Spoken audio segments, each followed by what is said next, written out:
ህይወት መመሪያሽ ምንድነው?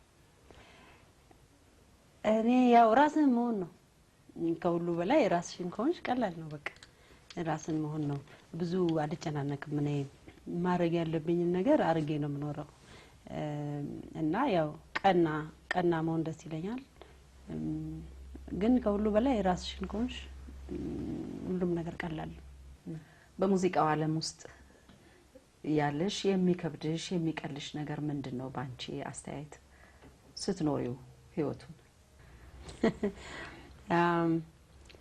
የሚከብድ ነገር ብዙ ያለ አይመስለኝም አንድ ጊዜ ላይክ የፈለክሽው ቦታ ለመሄድ ለምሳሌ እኔ አሁን ገበያ ወዳለሁ ጉልት ምናምን ውስጥ ገብቶ እንዲማየት ምናምን ወዳለሁ በጣም እና አንድ ጊዜ እኔ ሄዳለሁ እንደው ብዙ ጊዜ ታዋቂ ነኝ ምናምን የለም መርካቶ ምናምን አሁን ሄዳለሁ ምንም ችግር የለኝም ማንንም ደግሞ ደስ ይለዋል እንጂ የሚያስቸግረኝም ሰው የለም እና ብዙ አንድ ጊዜ ግን ላይክ እንደሌላው ሰው በጣም ነፃነት የለም ያረክሻት ነገር ያው ሚዲያ ላይ እና በተቻለ መጠን ግን እኔ መሆን የምፈልገውን ነገር ሆኜ ነው የምኖረው ሰው አልጎዳም ራሴን የሚያስደስተኝ ከሆነ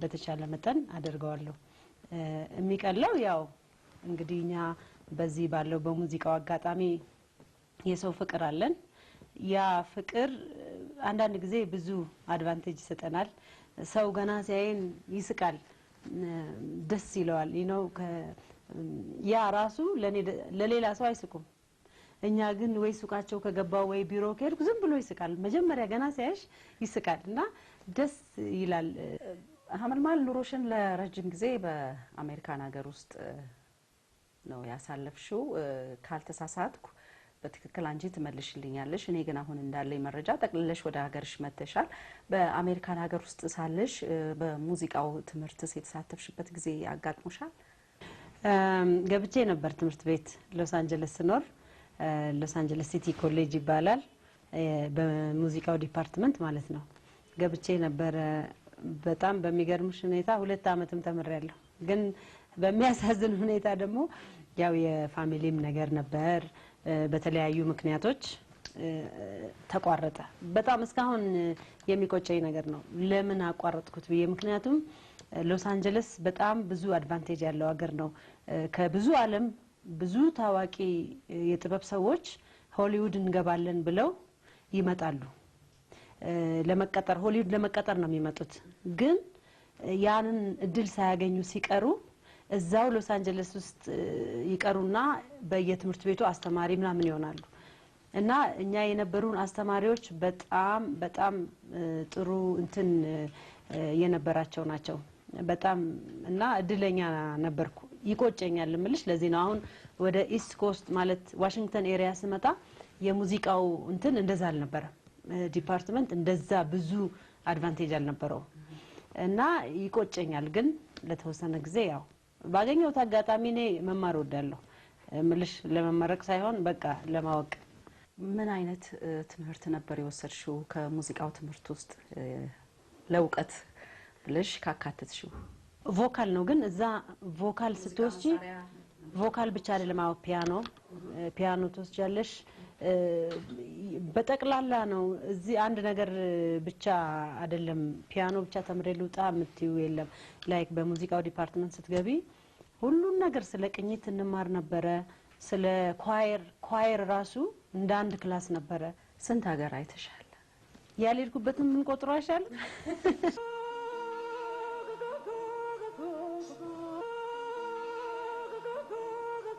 ኤክሴፕት ከን ፋሪስት ምናምን በእሱም ያው ኖርዝ ኮሪያ ሄጃለሁኝ እንግዲህ ቻይና ያልሄድኩትም ቁጥር ይሻላል እንጂ በጣም ብዙ ሀገር ነው የሄድኩት አሁን ለመስቀልም ግሪክ ነበርኩ አውሮፓን በሙሉ አይቻለሁ አውስትራሊያን አይቻለሁ ራሺያን አይቻለሁ ኮሪያን አይቻለሁ አረብ ሀገሮች በሙሉ አይቻለሁ ምልሽ እነ ስካንዲኔቪያን ከፊንላንድ ጨምረሽ እነ ኖርዌይ ስዊድን በሙሉ አይቻለሁ በጣም ብዙ ዓለም ነው የሄድኩት ያውም በተደጋጋሚ ማለት እንደኔም የዞረ ዘፋኝ ያለ አይመስለኝም። ላይክ 6-7 ነው በየሀገሩ ተመላልሼ ሄድኩትና እስራኤል ሄጃለሁ። ምን ቀረ ጅቡቲ ሄጃለሁ።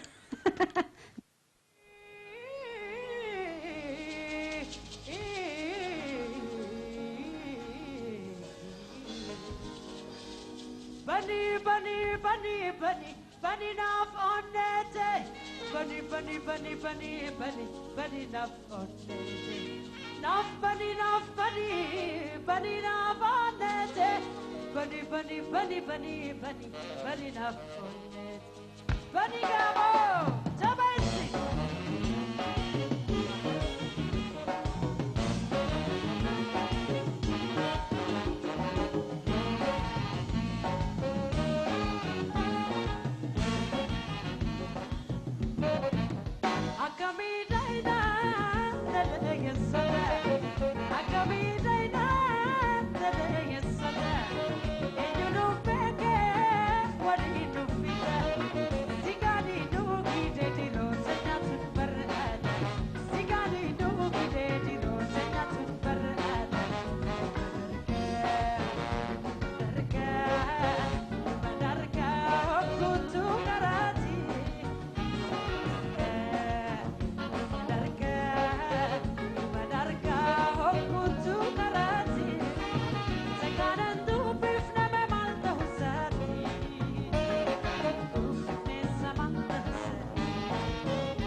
አምስት ዋና ዋና ደረጃውን የጠበቀ ተጨማሪ 5 ክፍሎች ያሉት ቪላ ውስጥ ሳውና ባዝ፣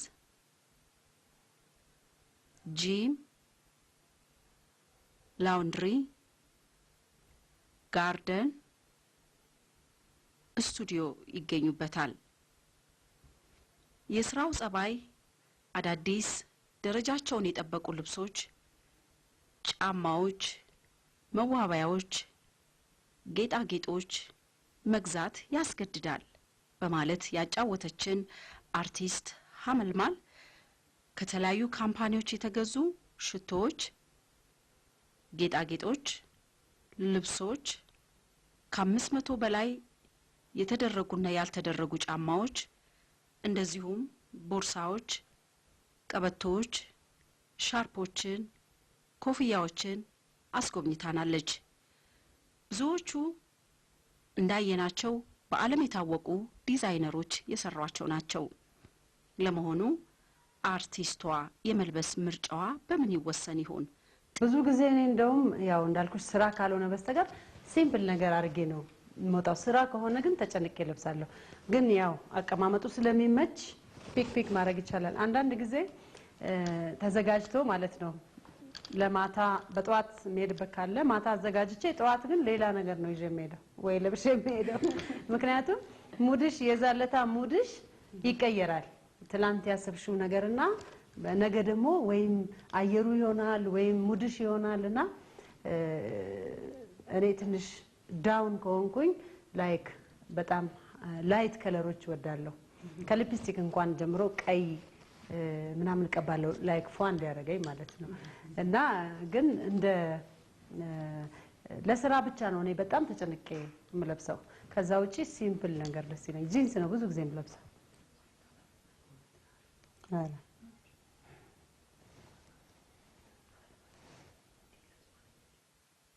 ይሄ የሐመልማል ሱቅ እንበለው ሱቅ አዎ የመኝታ ቤት ሱቅ። እነዚህ ያው ብራስሌቶች ናቸው። ይሄ ከወርቅ እስከ ዳይመንድ እስከ ፐርል ናቸው። እዚህ አካባቢ ያሉት ማለት ነው። እነዚህ ያው ሐመልማል እንግዲህ አሁን ስታጫውቺኝ ከወርቅ እስከ አልማዝ ድረስ ነው ያሉት ጌጦች። እንዴት ነው እዚህ አሁን ቤት ውስጥ መቀመጡ ምን ያህል ለጥንቃቄ አመቺ ነው ትያለሽ? አይቀመጥም ቤት። አሁን አመት በዓል ስለሆነ አዲስ አመት ስለነበረ ሰራበት ስለነበር ነው እንጂ ባንክ ነው የማስቀምጠው። በጣም እንኳን ይሄንን ያህል እቃና ከ100 ብር በላይ ነው ቤት አላስቀምጥም። ባንክ ቫልዩብል ነገር ካለ ባንክ ነው ባክስ አለኝ እዛ ነው ማስቀምጠው። እንደዛ ነው። እዚሁ ላይ ሳልጨርስ አንድ ጥያቄ። ብዙ ጊዜ እኔ በሌላ ጌጣጌጦች ስታጌጪ ነው የማየው። ወርቅ አጊጠሽ አይቼ አላቅም ብል አልተሳሳትኩም? ልክ ነሽ ልክ ነሽ። እኔም አሁን አመት በዓል ካልሆነ አገር ልብስ ካለበስኩኝ በስተቀር ወርቅ አላረግም። ሲልቨር ነው የምወደው፣ ብር ነው የምወደው። አዎ። እና ወርቅ ግን ያው እገዛለሁ ግን ብዙ አልጠቀምም። ወይም ሰውም ይሰጠኛል ግን እኔ እንጃ ለምን እንደሆነ ብዙ አላረግም። ላይክ አገር ልብስ ከለበስኩ ደስ ይለኛል፣ አመት በዓል ከሆነ ደስ ይለኛል። ከዛ ውጪ ግን ብዙ ጊዜ ሲልቨር ነው ማረጋው። ሰዓቶችሽም በተለያዩ ከለሮች ናቸው ያሉት። እንደውም እዚህ ሰዓት ላይ አንድ የሰማሁት መረጃ አለኝ፣ ሽልማትም አለሽ በሰዓት ደረጃ በጣም ውድ የሆነ እና የትኛው ነው እስቲ? ይሄ ነው ይኸውልሽ፣ ይሄ ነጭ ወርቅ ነው እና ነጭ ወርቅ ነው። የኖርዝ ኮሪያ ፕሬዚደንት ኪም ኢል ሶንግ ነው የሰጡኝ እና ይሄ ፊርማው ይታይሻል፣ ውስጡ ፊርማ አለው። የሱ ፊርማ የፕሬዚደንት ኪም ኢል ሶንግ ፊርማ ነው። ይሄ ፊርማ በጣም ቫልዩ አለው። የነሱ ስርዓት እስካለ ድረስ ማለት ነው። የፕሬዚደንት ኪም ኢል ሶንግ አሁን ኪም ጆንግ ኢል ነው፣ አሁን ደግሞ ለሌላ ልጁ ያስተላለፈ ነው። እስካለ ድረስ የነሱ ሀገር 80 ወን ይባላል ገንዘባቸው። 80 ወን እየተከፈለኝ የነጻ ትምህርት ነው፣ ያው ኮሚኒስት ነው እዛ ተምሬ በልቼ ተጥቼ የፈለኩትን አድርጌ እስከሞት መኖር እድል ተሰጥቶኛል በዚህ ምክንያት። ይህን ሰዓት ስትሸለሚስ የነበረሽ ምክንያቱ ምን ነበር? የተሸለምሽበት? የኮሪያ ዘፈን ዘፍኜ ነው እና ከ40 ሀገሮች 3 ሴቶች ነው የተሸለምነው። አንዲት ፈረንሳዊት ፒያኒስት፣ አንድ አልጄሪያዊት ዘፋኝና እኔ ነን እና በጣም ስዘፍን እሱ ሳቀ ብለው በቃ የተለየ ክብር ነበር የሰጡኝ። ባንቻ ዘፋፈን ከሌላ ሀገር የመጣሽ የሌላ ዜጋ ሰው ያንን የነሱ ዘፈን በመስፈንሽ ነው እሱ የሳቀው ማለት ነው። መጀመሪያ ፕራክቲስ አደረግ ኪም ኢል ሶንግ የሚል ፓርት ነበረውና ኪም ኢል ሶን ወን ሱን የሚል ኖ አሉ እየሳቅሽ እዛ ጋር ስትደርሺ መሳቅ አለብሽ አሉ። ኪም ኢል ሶን ወን ሱን በቃ ሰውየውም ተደሰተ ማለት ነው። እና ይኸውልሽ ይሄንን ሰጠን። የሸጋ ሀገር ነው አቤት አቤት የተወለድንበት አቤት አቤት የቡናው አበባ አቤት አቤት አቤት ሽታው ካወደበት አቤት አቤት ተወልደን ማራኪ አቤት አቤት አትሉም እንዴ እናንተ? ሳያልሙ ገዳይ አቤት አቤት ሀረር ትዝ ይለኛል አቤት አቤት አንቺን ሳይ አቤት አቤት ሀረርም ሀረር ነው የፍቅር ሀገር ጭሮማ ጭሮ ነው የፍቅር ሀገር አዲስ ለየት ይላል መውደድ ሲጀምር ሰየኔ ሸጋ የኔ ሎጋ ድንገት ያስከው ልቤን ሲዘናጋ ልቤ ድሬ ወርዶ ያው ቀረልህ ከዚራ ጥላው ስር ተነጥፎልህ ግባ ሀረር ልቤ ከረም ጨርጨር ድሬ ደርሰው ለመጋላደር ናና ዘመዴ ናና ያገር ልጅ ናና ዘመዴ አቤት አቤት ናና ዘመዴ ናና ያገር ልጅ ናና ዘመዴ አቤት አቤት